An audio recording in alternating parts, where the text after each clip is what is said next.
Welcome back, everyone, to Global War 1914, Operation Albatross. This is the summer of 1915 for the Republic of China.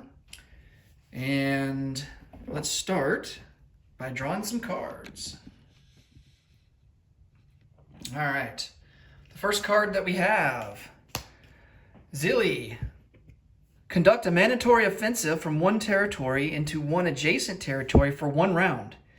If no adjacent territory contains nationalist forces, the warlord must attack another warlord. Okay. Now, I think last Chinese turn, I had mentioned that the Ottomans control the other warlords. And of course, the United States controls the nationalist forces. And so on the Ottoman turn, they are allowed to move the other warlords' forces around if they so desire. And so I did do that. I did that off camera. And I'll go over what moves I made. I moved a mountain infantry from Xinxi to Szechuan, an infantry from Hopei into Shangtung, and then an infantry from Rihe down into Suyan.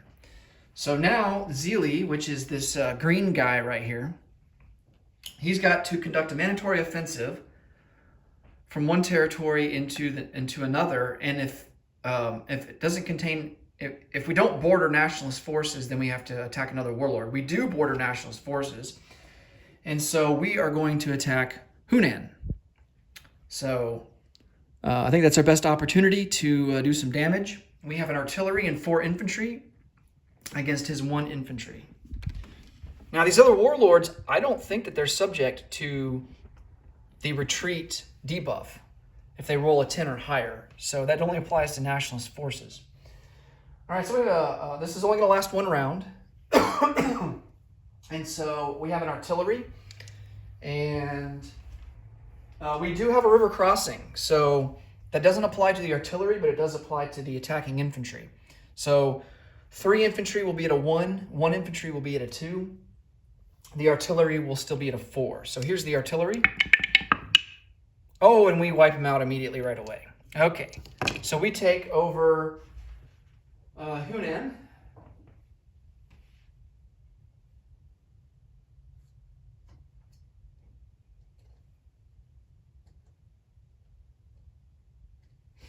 Let me get a roundel out for that.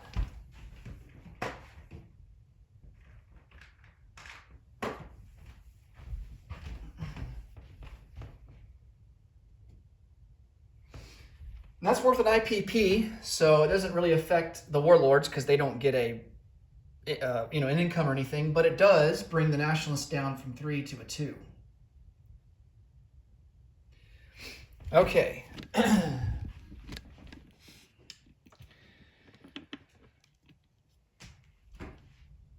All right, let's draw the next card.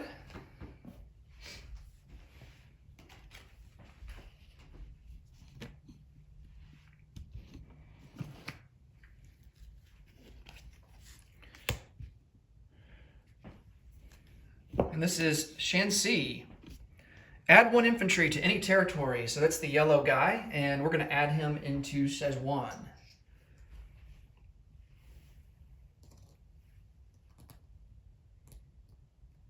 So far, no help for the nationalist. And here's the final card. Anhui. Add 1 infantry or 1 artillery to any territory. Oh, that's pretty good. So that's the purple guy. We already have an artillery in, I guess that's Peking, and we're going to add a 2nd artillery there.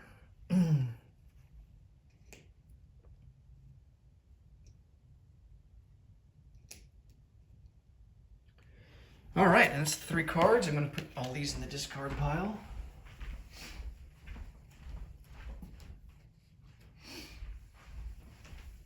All right, now we can get to the nationalist turn. We have $3 to spend. We're going to buy an infantry. And for combat moves, I think we need to, I think we, I don't like our odds in trying to retake Hunan. Um,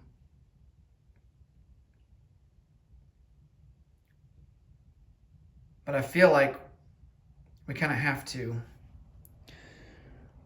I was going to go after Yunnan this turn, try and finish him off, but I think we need to try and take our core territory back.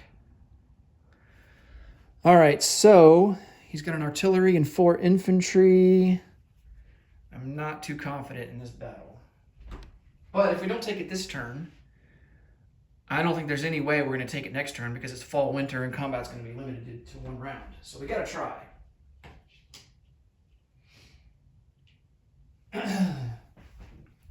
Okay, unfortunately, we do have a river crossing penalty, so that's going to suck. I think we're just going to send everything in. I mean, I think we're going to have to if we have any chance at all to... Oh, man. Definitely going to send in 2 artillery, cavalry, mountain.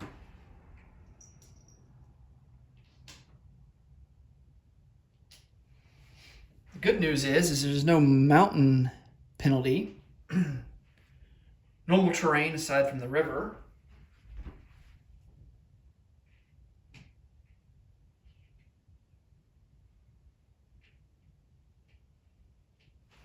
Cavalry will be boosted back up to a 3. And we're going to take 2 infantry from Nanking. And now the 2 infantry from Nanking, they don't suffer a river crossing. But these 2 infantry here in Queichao, they will be subject to that river crossing, along with the mountain and the cavalry.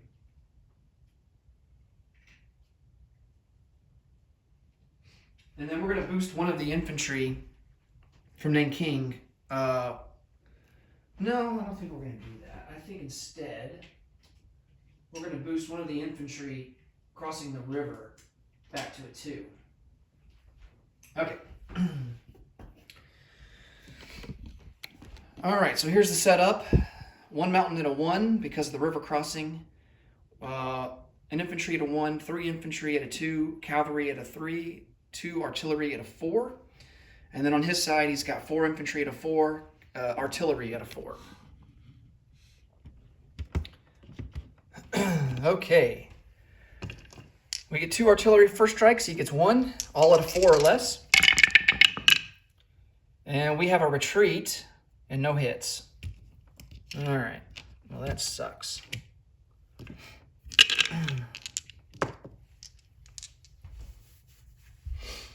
Okay, so that brings an infantry back down from a 2 to a 1. So now we have 3 at a 1. No hits. We have 2 at a 2. Oh man, I forgot to look at retreats. I think we had a lot of retreats on that last one. I'll have to go back and look. Dang it. 1 retreat. Okay, 1 infantry retreats. And then we have a cavalry at a 3. Another retreat. Man, this is awful, man. All right, so on the defense, he's got 4 at a 4. 1 hit. Okay, well, we got away pretty easy with that. So only 1 hit, and I mean, we're going to retreat anyway, so it's not going to matter. We're going to lose an infantry. And then we're going to call it a day, because that was just about as bad as a first round of combat that you could have. Okay. So now we got to figure out where do we want to retreat to. The 2 artillery are going to go back into Queichao.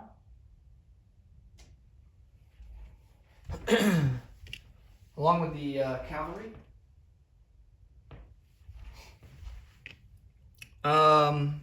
The mountain as well. And 2 infantry. And then 1 infantry is going to go back to Nanking.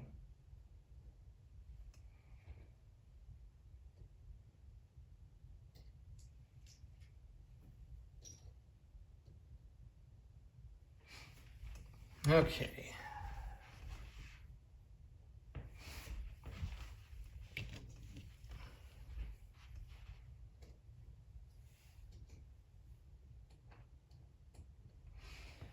All right, got everything set up back up there. And we don't have any non-combat moves, so let's go ahead and place our infantry that we purchased down, and he will go into, oh, let's see. Let's put him into Kwang Tung.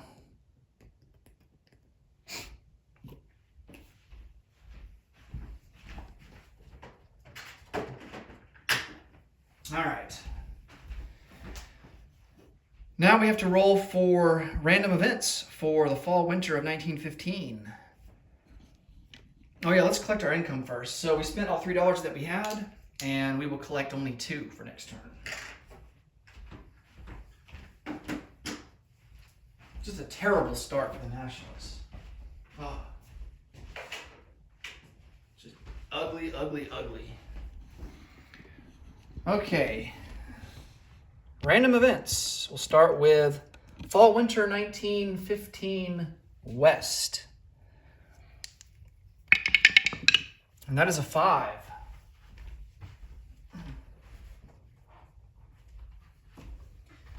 Russian winter. Oh, this doesn't sound good.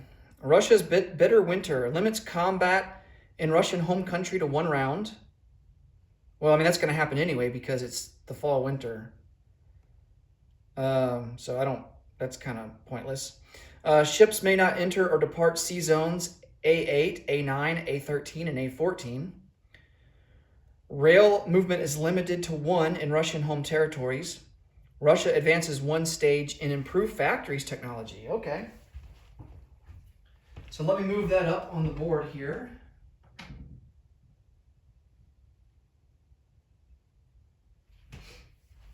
And then we have to remember these limiting factors for the next turn. I don't plan on moving any ships from those sea zones anyway. Let's see, A8, A9, A13. I think that's the Baltic Sea. Yeah, that's like the Baltic Sea, Gulf of Finland. And then we got to remember, I guess the big one that impacts us is going to be the limited rail movement. So I got to remember about that. And I will write that down on the whiteboard. All right, fall winter of 1915 East. That is a 2. Oh, the Lusitania.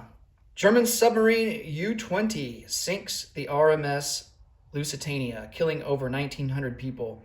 Add 4 IPP to the USA peacetime income level. Wow. Well, that makes up for the last random event that decreased our income. So now we are sitting at 18. Nice. All right. So maybe, just maybe, next turn, USA can start conducting technology.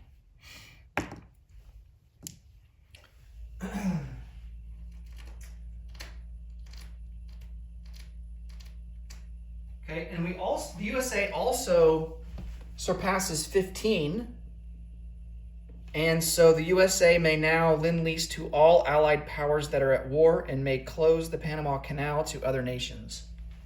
So, nice. We can now assist Britain, France, and Russia by sending lend-lease, on top of them still being able to use the discount price that they have for units. The cash and carry, that's what I forgot what it was called. The cash and carry. So that's really good for the Allies. Okay, I'm going to mark these random events off. 5 and 2. And that will be it for the summer of 1915. I will see you guys in the next video for Germany and the start of the fall-winter of 1915. And Great Britain still has to do their mandatory offensive. They have one last turn to be able to do that before getting penalized. They should be able to execute that. But we will see how all that unfolds on the next turn. All right. Thanks so much for watching, guys. Until next time, take it easy. Bye for now.